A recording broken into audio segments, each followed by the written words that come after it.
Hindi pa delikado yon? Wala pang ibang paraan? Wala na ibang paraan, Millie. Anton, nasaan ang pera? Nasa iyo pa ba?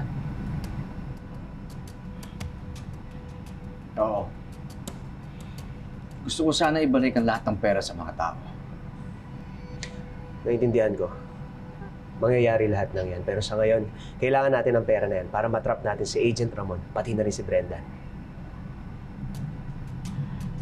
Tatawagan mo si Agent Ramon. Sasabihin mo sa kanya na handa ka na sumuko.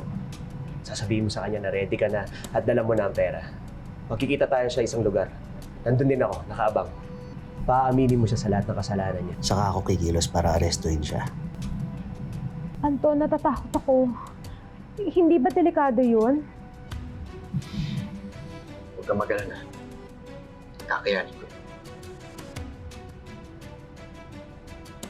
Magpapahanda rin ako ng backup para masiguro natin ang kaligtasan ni Anton. Ingatan mo yung asawa ko. Huwag na huwag mo siyang papabayaan. Magtiwala ka lang, Millie. Ihanda mo ang pera, Anton. Tatawag ako pagkakasado na ang lahat.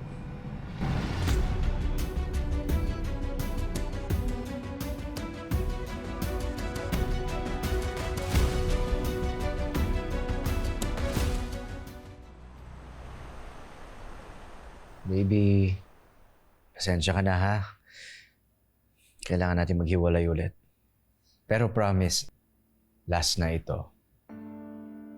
Katapos ito, hindi tayo magkakahiwalay ulit ng mami mo.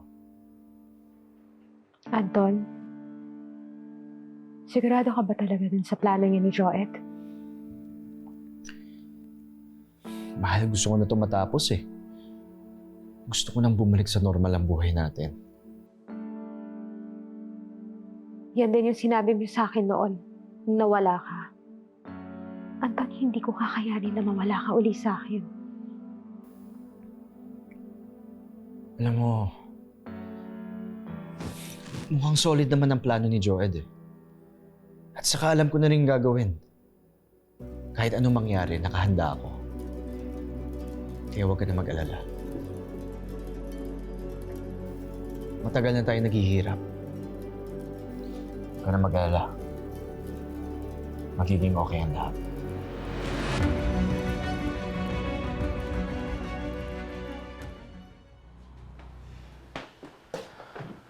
Ano ginagawa ng babaeng yun dito? Kaya mo muna siya mag-explain. Nandito ako para tumulong. Alam na ni Anton ang sabuatan niya ni Brenda. Anytime now, pwede ka na niyang i-expose.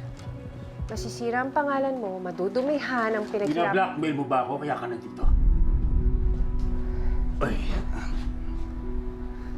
relax. Baba mo lang yung baril mo. Relax.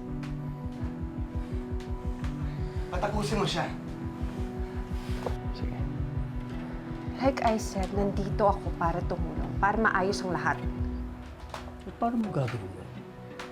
Napakiusapan ko si Joel. Ano pinagsasabi nito? Ano ba sinasabi nito? Willing ako may pagtulungan sa inyo.